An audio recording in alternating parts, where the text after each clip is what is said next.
Y Señor, te damos gracias especialmente por las verdades que vamos a recibir esta noche. Gracias porque no nos enseñas solamente cómo hacer las cosas bien de acuerdo a tu corazón, pero nos enseñas también cómo no hacer cosas que te desagradan. Señor, te damos gracias por este día, te damos gracias por Esther que está con nosotros, gracias por tu presencia en la vida de Esther, de Bárbara, gracias por la consolación y por el confort, gracias Señor por todos mis hermanos y mis hermanas, y gracias Señor porque esta noche otra vez nos vas a hablar y nos vas a revelar, en el nombre de Jesús, amén, amén. Entonces, hoy es la lección 7 y en la lección 7 nosotros vamos a comenzar con Jueces 3 del versículo 5 en adelante. Jueces 3 del versículo 5 en adelante. Aunque este versículo lo leímos en la lección pasada, pero quiero repetirlo otra vez. Y lo quiero leer como con algunas cosas que nosotros hemos aprendido. Entonces le voy a leer el versículo 5. Así que los hijos de Israel habitaban entre los cananeos, los heteos, los amorreos, los fereceos, los heveos y los jebuseos. Y los feos.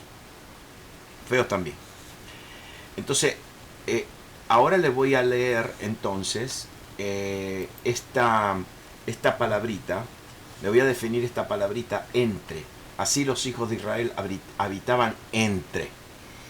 Y esta palabra es muy gráfica, muy ilustrativa en el hebreo, porque esta palabra entre significa en medio, en el centro, en la parte interna. Y esta palabra hasta se usaba para describir los intestinos, las tripas de un animal, ¿no? Que era lo interno del animal. Entonces acá como me da una ilustración de que Israel vivía justito en el medio de estos pueblos y ellos los rodeaban. Y ahora entonces, si ustedes se olvidaron, les voy a definir dónde estaban. Ellos estaban en el centro, en el medio, en la parte interna de los cananeos, que eran los traficantes, los comerciantes, los heteos, que eran los hijos del terror, los amorreos, que eran los habladores, los charlatanes, los que siempre andaban vendiendo algo, los fereceos, que eran los nobles, los ricos, los heveos, que eran la gente más humilde, los del pueblo, y los jebuseos, que eran los que ocupaban a Jerusalén porque no querían soltar el trono, porque en Jerusalén estaba sobre el monte de Sión, el monte que Dios había elegido para morar, para residir, para habitar, y los jebuseos no querían soltar ese trono. Entonces mire dónde vivían ellos. Estaban viviendo en el medio de todo eso, en el centro, en el corazón de todo eso. Y si alguien está viviendo en el medio, está rodeado por toda esta gente. Ellos estaban rodeados por los traficantes, los hijos del terror, los nobles, los del pueblo y los que querían ocupar el lugar de adoración. Así estaban viviendo ellos, entre ellos. Y ahora se pone peor todavía, porque el versículo 6 dice que tomaron de sus hijas por mujeres y dieron sus hijas a los hijos de ellos. Yo no sé si usted entiende lo que estaba sucediendo acá.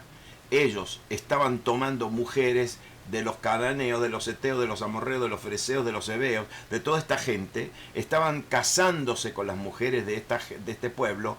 Y no solamente eso, pero le estaban dando a sus hijas. Las hijas de ellos se las estaban dando en casamiento a esta gente de la tierra, a los cananeos. ¿Por qué eso es importante? ¿Por qué eso es importante? Bueno, mire, Si usted habla con alguna familia judía, rápidamente va a saber que un judío es una persona, un hombre o una mujer, que nace de una mujer judía. No de un papá judío, de una mujer judía. El que nace de una madre judía es judío y es automáticamente ciudadano de Israel. Ciudadano. Ustedes saben bien que el pastor Claudio, nació de Beba. Y Beba era judía. Era judía de mucho, de un linaje europeo. El papá del pastor Claudio era también judío. El apellido Freyson es un apellido judío de Lituania. Pero la mamá tiene que ser judía. La mamá. Y por eso, si yo le compruebo al Estado de Israel que mi mamá es judía, automáticamente me dan ciudadanía. Automáticamente. Entonces, ¿qué sucedía acá? Dios, ¿cuál era el plan de Dios? El plan de Dios que le prometió a Adán y a Eva era que de la simiente de la mujer iba a venir un Salvador. Pero tenía que venir directamente de la simiente de la mujer. ¿Y qué trató Satanás siempre de hacer? De corromper el linaje, la descendencia. Porque si Jesús no venía directamente de Eva, entonces ya no podía ser el Salvador. Tenía que venir directamente del linaje de Eva. Entonces, por eso en los evangelios comienzan con una genealogía. ¿Por qué? Porque hay una genealogía donde se comprueba que Jesús viene directamente del linaje de David, del linaje de Abraham, pero la última termina con Jesús viniendo de Adán, el Hijo de Dios. Entonces, si Satanás corrompía la descendencia, entonces corrompía nuestra salvación. Porque Jesús tenía que ser de la tribu de Judá, directamente descendiente del linaje de Eva. No de Adán, de Eva. Acá ellos no están tratando de corromperla. Entiendan, el Satanás no es que está haciéndolo directamente, el pueblo mismo lo está haciendo. El pueblo de Israel mismo está corrompiendo la simiente. Ustedes me entienden, es serio esto, porque como que ellos mismos, claro, el diablo te ayuda. El diablo te ayuda. Seguro que el diablo los ayudaba, le traía a las mujeres más hermosas, le traía a los jovencitos más lindos, más preparados, y ahí entonces venía la tentación, pero ellos mismos eran los que estaban corrompiendo la simiente. Y tomaron entonces eso, tomaron a las mujeres, le dieron a sus hijas como esposas, y el versículo 7 dice: e hicieron pues los hijos de Israel lo malo ante los ojos de Jehová, y olvidaron a Jehová su Dios, y sirvieron. Sirvieron significa que trabajaron. Es la palabra trabajar. La religión es mucho trabajo, ¿saben? La fe es bien simple. Hay que creerle a Dios, pero la religión siempre es trabajo. Hay que sacrificar, hay que esforzarse, hay que hacer muchas cosas. Y ellos trabajaron para los Baales y para las imágenes de acera. Ustedes saben bien, el Baal era el señor de la agricultura, el señor de la prosperidad, el que mandaba lluvia, el que traía multiplicación. Y Acera era la diosa femenina, la esposa del Baal. Y no solo esto implica unas cosas horribles, porque los cananeos creían que cuando un hombre iba a uno de los templos de Baal, y tenía una relación física con una de las prostitutas del templo de Baal, entonces Baal se deleitaba en eso y entonces enviaba lluvia, enviaba bendición, y también le sacrificaban. Tenían altares o lugares altos. Ahora imagínense ustedes que esta gente se olviden de Jehová su Dios, el que los sacó de Egipto, el que los mantuvo todos los 40 años, el que los introdujo a la tierra prometida. Entonces dice, mire lo que dice ahora, y la ira de Jehová se encendió contra Israel, se enojó bien mal, y los vendió en manos de Cusán Risataim. Mire, esta palabra vender no es literalmente vender, es la palabra los abandonó. Los abandonó en las manos de Cusán Risataim. Mire, Dios no tiene que golpearnos. ¿Saben? Dios no tiene que castigarnos, no tiene que golpearnos, no tiene que hacer nada. Solamente nos tiene que levantar el cerco de protección. Cuando Él nos abandona, es decir, cuando... Piénselo. Ustedes que siempre están conscientes de la presencia del Señor. Imagínense usted una vida donde la presencia de Dios te abandona.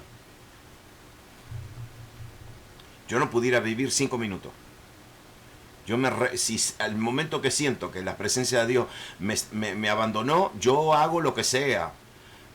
Me revuelco, me afeito me rapo la cabeza, no sé, cualquier cosa, lo que Dios quiera, porque vivirse en la presencia de Dios. Bueno, esta gente eso es lo que hizo. Como se olvidó de Jehová su Dios, entonces Dios los abandonó. Pero una pregunta le hago a ustedes. ¿Quién abandonó a quién primero? ¿Ah? ¿Quién abandonó a quién primero? El pueblo de Israel abandonó a Dios. Entonces Dios dice, no me quieren, ok, está bien, ahora yo los abandono. Y cuando Él abandona a un pueblo, entonces dice que los abandonó y ahí andaba un fulano que se llamaba Cusán Risataim. Y el nombre de Cusán Risataim significa doble maldad o doble malvado. Es decir, era malo 2 veces. Pero fíjese de dónde era él. Era el rey de Mesopotamia. El rey de Mesopotamia. El nombre literal, el nombre exacto que está en la Biblia, no es como es Mesopotamia, pero el nombre que hay en el hebreo es Aram de los 2 ríos. ¿Qué es ¿Dónde estaba la Mesopotamia? La Mesopotamia estaba entre los 2 ríos, el Éufrates y el Tigris. Entonces, este fulano rey, el doble malvado, doble malo, el re malo, viene de Mesopotamia. Y los toma. Y dice que Israel le sirvieron a Cusán Risataim 8 años. Ahora, mire, esto de Mesopotamia es muy importante. Porque Dios... Porque este no fue cualquier fulano. Este vino de Mesopotamia. ¿Sabe lo que había en Mesopotamia? Ahí empezó todo. Porque en Mesopotamia era el territorio donde estaba la Torre de Babel. Era en Mesopotamia, entre el Tigris y el Éufrates. De ahí sale Babilonia. ¿Cómo lo sabemos? Bueno, Babel, la Torre de Babel, es porque Babel, ¿qué significa? Babel significa confusión. Babilonia significa la confusión. ¿Y por qué le llaman esa tierra confusión? Porque ahí el hombre levanta una pirámide tratando de llegar al cielo para ver a Dios, y hacen una pirámide extraordinaria, y Dios entonces se enoja y ¿qué confunde? confunde los lenguajes, los idiomas. Por eso se llama Babilonia, porque es el lugar de confusión. Ahí está el principio de la idolatría mal, porque ahí de Babilonia salen todas las religiones de los misterios de Babilonia. De ahí ahí salen todas las cucarachas. Sí, de verdad. De ahí sale el dios Luna, el dios la diosa Ahí está gente en Babilonia, era endemoniada. Estaba súper endemoniada. Y de ahí, de Babilonia, sale el primer... ¿Se acuerdan de un hombre llamado Nimrod? Nimrod, la Biblia dice que era un cazador, un cazador muy fuerte, muy tremendo. Dice, era un cazador delante de Jehová. Y la palabra delante no es delante ahí, es en contra de Jehová. Es decir, Nimrod estaba en contra de Dios. Y Nimrod empezó a fundar naciones, ciudades. Y después Nimrod fue la primera figura de un anticristo, de un dictador, ¿no?, en aquel tiempo mundial. Eso todo sale de Mesopotamia. Los dioses falsos de Mesopotamia. Todo eso sale de Babilonia, de Mesopotamia, de ese territorio entre los dos ríos. Todos aquellos que hemos ido a la universidad secular. Yo fui a la universidad secular también antes de ir al seminario. Y en la historia de la historia te enseñan todo lo de esa región, que de ahí sale todo, que ahí sale el código de Hammurabi, que ahí sale esto, que ahí sale lo otro. Porque de esa zona salió mucha maldad, muchísima maldad. Y fíjese ahora quién viene. Viene el rey de ahí, el doble malo. Viene de ahí. ¿Y por qué Dios los abandona? Porque Dios se lo avisó. En Deuteronomio, la Torá, la palabra que Dios le entregó a Moisés para que Moisés se la lea y para que Moisés se la predique y para que Moisés se la repita. En Deuteronomio 28 dice, por cuanto no serviste a Jehová tu Dios con alegría y con gozo de corazón, por la abundancia de todas las cosas, servirás por tanto a tus enemigos, que enviare Jehová contra ti, con hambre y con sed y con desnudez y con falta de todas las cosas, y él pondrá yugo de hierro sobre tu cuello hasta destruirte. ¡Wow! Simplemente porque no serviste a Jehová tu Dios con alegría y con gozo de corazón, por la abundancia de todas las cosas. En otras palabras, mal agradecido. Esta es el aviso que Dios le da. Esto no es simplemente un aviso, es como una palabra profética. Porque como que Dios dice, yo sé que cuando ustedes entran se van a olvidar. Se van a olvidar. Entonces, ¿qué sucede? 8 años debajo de este babilonio. 8 años. Y no era este era un doble malvado. Es decir, los esclavizó con doble maldad. Entonces, en el versículo 9, ¿qué pasa? Entonces, y este es el primer ciclo. No se olviden lo que le dije. Ellos repiten este ciclo 6 veces en el libro de Jueces. ¿Y cuál es el ciclo? Se olvidan de Dios, Dios los entrega en las manos de los enemigos, ellos sufren, y después, ¿qué hacen? Entonces clamaron los hijos de Israel a Jehová, y Jehová levantó un libertador a los hijos de Israel y los libró. Es decir, este es el ciclo, se va a repetir 6 veces en este libro de Jueces. Ellos se olvidan de Dios, se olvidaron de los testimonios del pasado, como vivían entre los pueblos, empezaron a servir a los dioses del pueblo. Dios se ensañó contra ellos, los entrega en las manos de enemigos que los quieren destruir. Ellos sufren, y después de varios años de sufrir, ¿qué hacen? Claman y gritan. ¿Y a quién levantó? Levantó Otoniel. ¿Sabe lo que significa Otoniel? El león de Dios. Porque en contra de este espíritu, escúchenme bien ahora lo que le voy a decir, en contra de un espíritu religioso, como era el espíritu de Babilonia, en contra del espíritu religioso de una se necesita un león. Aquí no se puede ir con un corderito, hay que ir como un león. No se puede negociar con la religión. La religión es como siempre, es la misma ilustración. Es como que si yo te invito a comer una tortilla de huevos, te digo que tengo una docena de huevos para hacerte una tortilla, pero tengo un huevo que es podrido. Y entonces te digo, no hay problema, no hay problema. Hay 11 que están bien, uno podrido no sé nada. No, uno podrido es podrido. ¿Quién va a comer una tortilla? Sí. Entonces la religión es lo mismo. Uno puede tener hasta 99% de, pero 1% de error arruina todo. Y para eso hace falta ser un león. Otoniel, el hermano menor de Caleb. Porque es lamentable, ¿no? Hoy estaba pensando que la mayoría de las personas que esperan hasta que se encuentran con una crisis gigantesca antes de pensar y clamar a Dios. No, a lo último.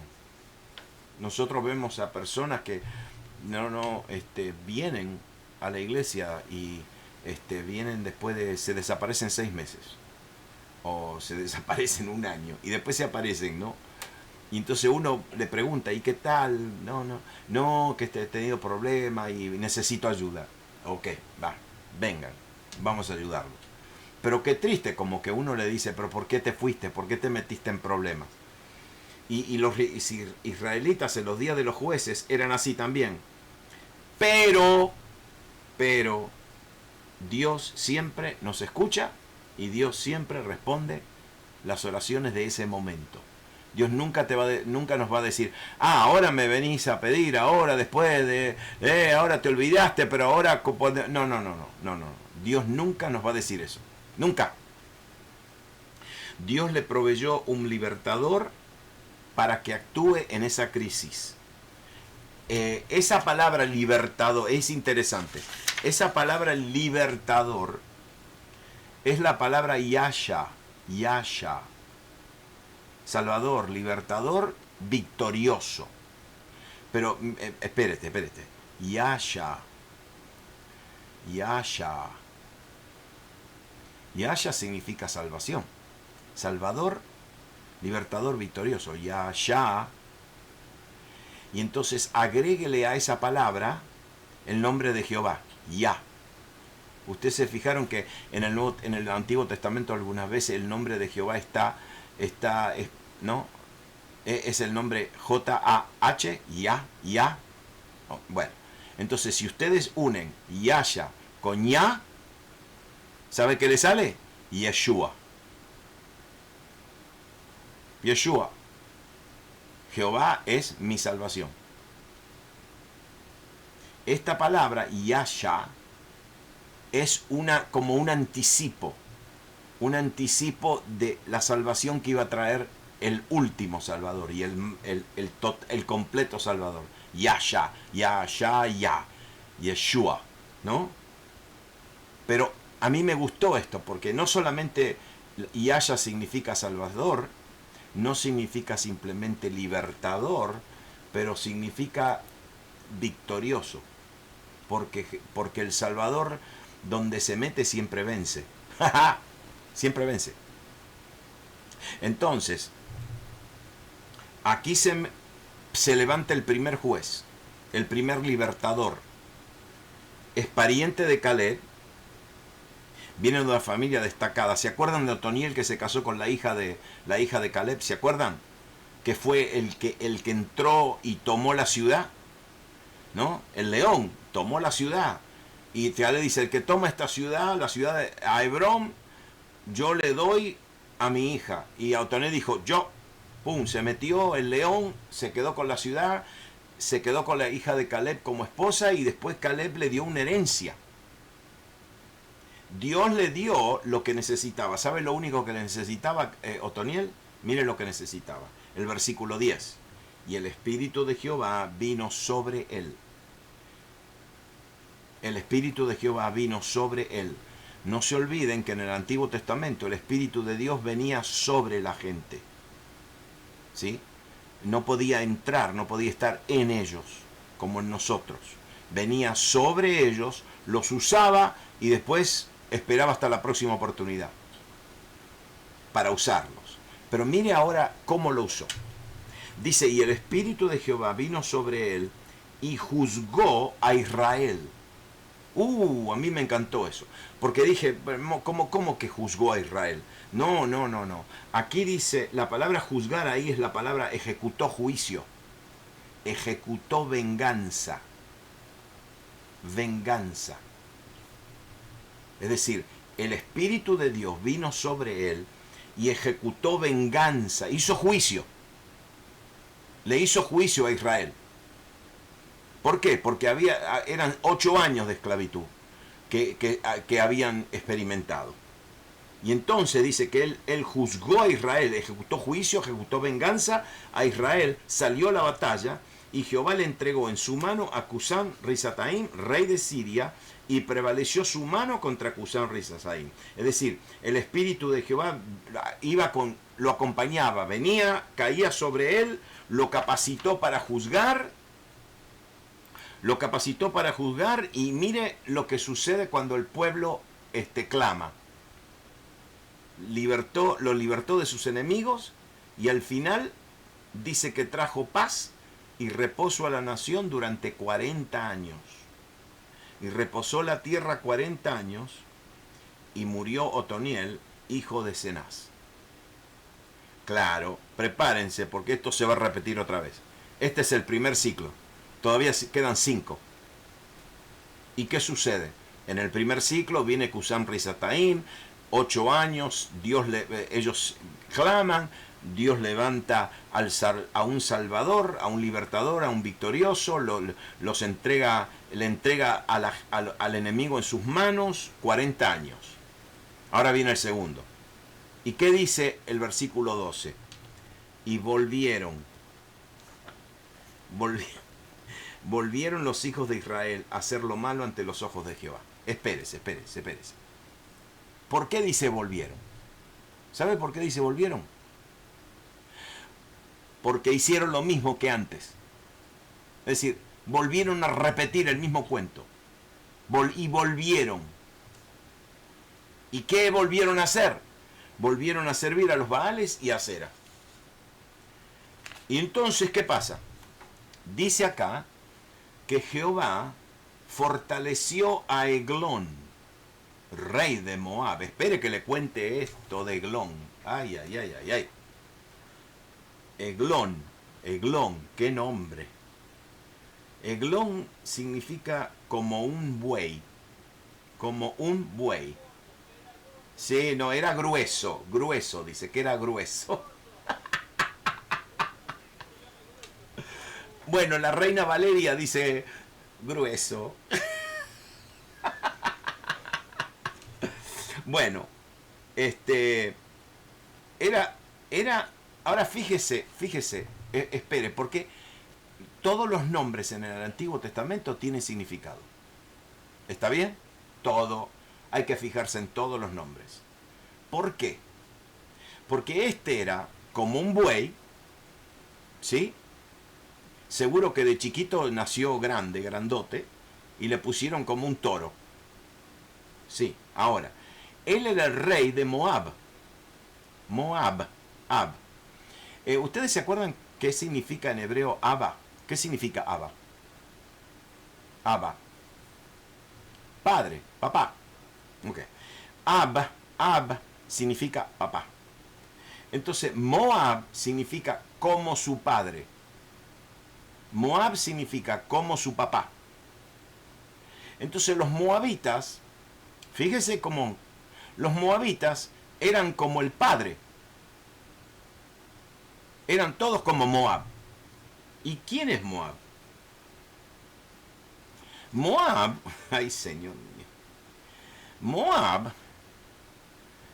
es... ¿Ustedes se acuerdan de Lot? El sobrinito de Abraham.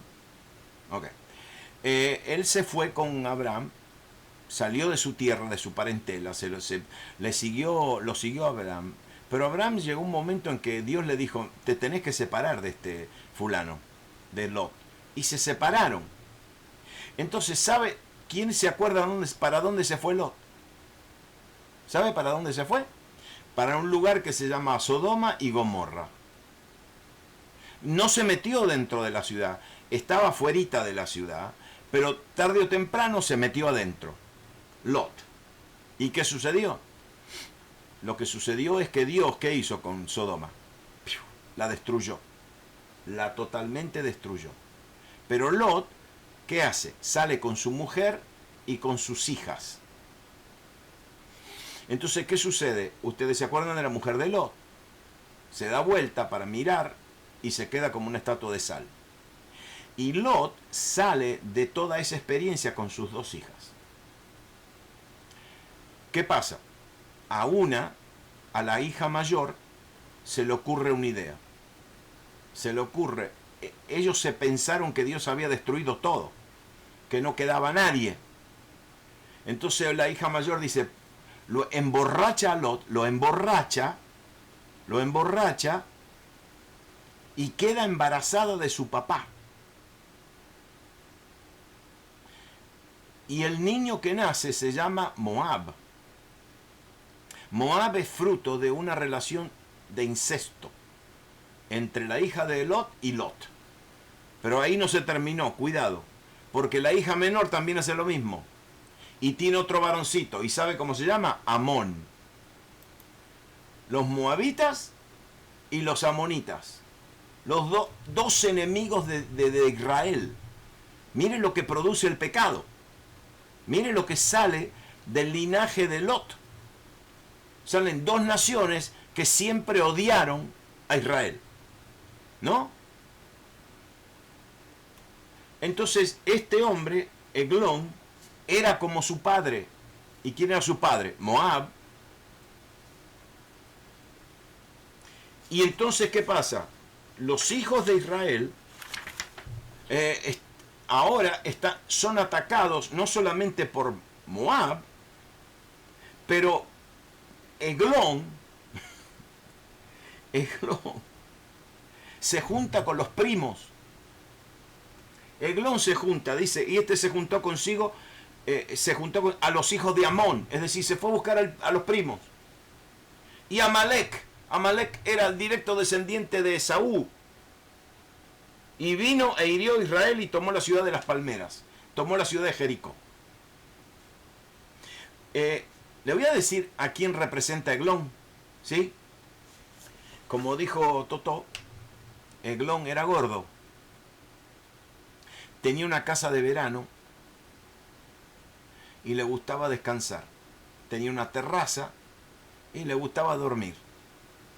Por eso era grande, gordito.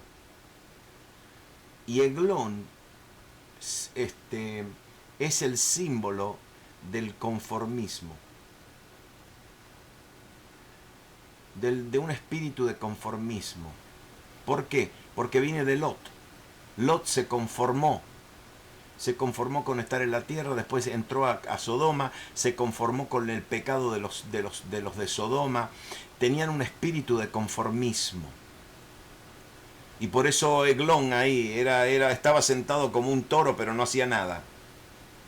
Siempre estaba de vacaciones. Sí.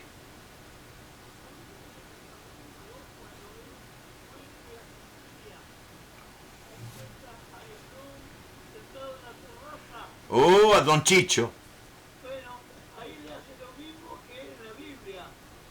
Lo mismo. Y después, más adelante, fíjate que cuando llegamos a jueces, que vos lo vas a notar, cuando dicen Shibolet, Sí.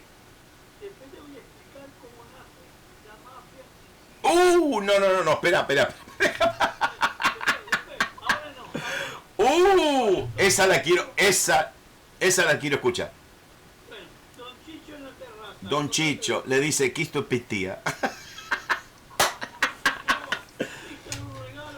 Oh, bueno. Entonces, fíjense que ese es algo nuestro, ¿no? Bueno, entonces fíjense, ¿qué pasa? Este hombre atacó a Jericó y se queda en Jericó, la ciudad de las palmeras, la ciudad de los deleites. Déjenme decir algo de Jericó. Jericó está en el medio del desierto. En el medio del desierto. El desierto de Judea. El desierto, ¿sabe cómo es? Desértico. Un lugar muy seco, pero hay mucho sol. La temperatura es ideal, es hermoso, pero es desierto. Y Jericó está rodeada por palmeras, la ciudad de las palmeras. Pero hay algo grande de Jericó. ¿Saben lo que hay en Jericó? Hay una fuente de agua. Es decir, es un desierto, pero tiene agua. Agua subterránea. Tiene manantial. Entonces, ¿por qué era por ejemplo, en el día de hoy, cuando uno pasa, bueno, ahora es muy difícil pasar por Jericó, pero cuando no estaba bajo el gobierno de la autoridad palestina, todos pasaban por Jericó y es la fruta más rica que hay en Israel. Fruta riquísima. ¿Por qué? Porque Jericó tiene un tiempo seco, con mucho sol, pero tiene agua. Entonces la gente iban a Jericó a divertirse, iban a Jericó a pasarla bien, porque había sol, había sombra, estaban las palmeras, había agua y había fruta en medio del desierto. Entonces, ¿qué hace este Eglón? La primera ciudad que ataca es la ciudad de las palmeras, a Jericó.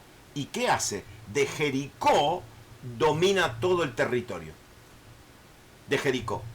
Es decir, el tipo sabía qué territorio le convenía, porque había fruta, había agua, había sol, era excelente. Y él se queda ahí y dice que los hijos de Israel trabajaron otra vez, sirvieron los hijos de Israel a Eglón, el rey de los moabitas, 18 años. Y desde la base de Jericó los esclavizó, 18 años. Este es el conformismo. Este es un enemigo fuerte que nosotros tenemos. Cusán Rizataim era la religión, los dioses falsos, la falsa adoración de Babilonia. Pero este es el conformismo. Y entonces, ¿qué sucede? Los hijos, otra vez, y clamaron los hijos de Israel a Jehová, y Jehová les levantó un libertador. Y mira a quién le levanta, a un hombre llamado Ahod. ¿Saben lo que significa Ahod? Ahod viene de la palabra Yadá, que es Judá. ¿Se acuerdan lo que significa Judá? Alabanza. Okay. Ahod viene de esa palabra. Y Ahod significa, daré gracias, yo seré alabado. Pero no, Dios será alabado. Y era hijo de Gerá, benjamita, el cual era zurdo. Ok, miren lo que significa la palabra zurdo. Los zurdos usan la mano izquierda. Pero ¿saben lo que significa zurdo? Impedido de la mano derecha. Mi mano derecha está impedida. Tengo un impedimento en la mano derecha. ¿Por qué? Porque en el Viejo Testamento, en el Antiguo Testamento, todas las citas donde está la palabra la mano de Jehová, la mano, es la palabra yad, que es la mano derecha, la mano fuerte, la mano de poder. Por eso Jesús está sentado a la diestra, porque la diestra, la mano, la diestra, la derecha, siempre es el lugar de poder. Pero la izquierda es la mano débil. Es la mano débil. Y entonces los benjamitas eran todos zurdos. ¿Quiere que le diga algo lindo? ¿Sí? ¿Quiere que le diga algo lindo? Ok, Benjamín. ¿De quién era hijo? de Jacob, de Jacob, de Jacob. Ok, mire esto, mire esto. Benjamín significa, Ben significa hijo, hijo de la mano derecha, hijo de mi diestra. ¿Entendieron esa? Benjamín significa hijo de la derecha. Ok, mire bien, mire bien, mire bien. Yo estoy parado, así, ¿no? Y yo tengo mi mano derecha acá, mi mano derecha, ¿sí? Y yo tengo a Benjamín al lado mío, ¿está bien? Y yo lo agarro de la mano. Con mi mano derecha, yo le agarro la manito a Benjamín. ¿Qué mano me da? La izquierda. Si yo lo agarro con mi mano derecha y mi hijo está caladito, tiene que tener la mano, me tiene que dar la mano izquierda. Entonces, mire, Benjamín caminó toda su vida tomado de la mano del papá, tomado de la diestra del papá. El padre le pasaba la bendición a la mano izquierda. Todos los benjamitas eran zurdos. No, le voy a decir más. Le voy a decir más. Yo tengo un versículo acá. En Jueces 20. Jueces 20:15 dice: y fueron contados en aquel tiempo, los hijos de Benjamín de las ciudades, 26.000 hombres que sacaban espada, sí los que moraban en Gabá, que fueron por cuenta 700 hombres escogidos. Mire lo que dice: de toda aquella gente había 700 hombres escogidos que eran zurdos, todos los cuales tiraban una piedra con la honda a un cabello y no le erraban. Eran arqueros también, tiraban flechas con la zurda y no le erraban nunca. Tiraban piedra con una honda y nunca le erraban. Y entonces aquí viene Ahod, un benjamita que era impedido de la mano derecha, pero usaba siempre la izquierda. Ahora, ¿por qué? Esto es todo simbólico. ¿Por qué? Porque la mano izquierda es la mano débil. La mano derecha es la mano fuerte. Entonces Dios elige a alguien con la mano izquierda. Es decir, Dios elige a alguien y lo va a usar con la mano débil. Con la mano débil. Pero espérense, que ahí no se termina. Dice que Ahod, gratitud y alabanza, hizo un puñal de 2 filos. 2 filos. De un codo de largo. Un codo de largo es de la mano hasta el codo. Y se lo ciñó debajo de sus vestidos al lado derecho. Porque si él era zurdo, tenía que sacarla de la derecha. La gente, los soldados de aquel tiempo, nunca llevaban un arma en el lado derecho. Siempre los llevaban en el lado izquierdo para usar la mano derecha. Entonces dice que él se lo puso de la mano en el lado derecho para tomarla con la izquierda. Era zurdo. Y entonces Israel tenían que llevarle a Ahod tributos. Aquí la Biblia dice que le llevaron un regalo, pero no era un regalo, era tributos, eran impuestos. Y el impuesto no era dinero, eran muchas cosas, eran trigo, aceite, fruta, animales, le tenían que pagar, le tenían que dar tributo. Y eso no lo llevaba una persona, iba todo como un grupo de Israel, muchos hombres cargando con cosas, ¿no? Para ir a pagarle a este señor, a este comilón, el tributo. Y entonces Ahod se va al frente de este grupo con el cuchillo ese. Y entregó el presente, es decir, le da todos los tributos a Eglón, el rey de Moab, y Eglón era un rey muy grueso, y luego que hubo entregado el presente, despidió a la gente que lo había traído, es decir, toda la gente que le llevaron los impuestos, el tributo, le dijo: chao, váyanse, déjame aquí solo. Y dice que él se volvió desde los ídolos que están en Gilgal, Sí, los moabitas habían puesto estatuas en Gilgal.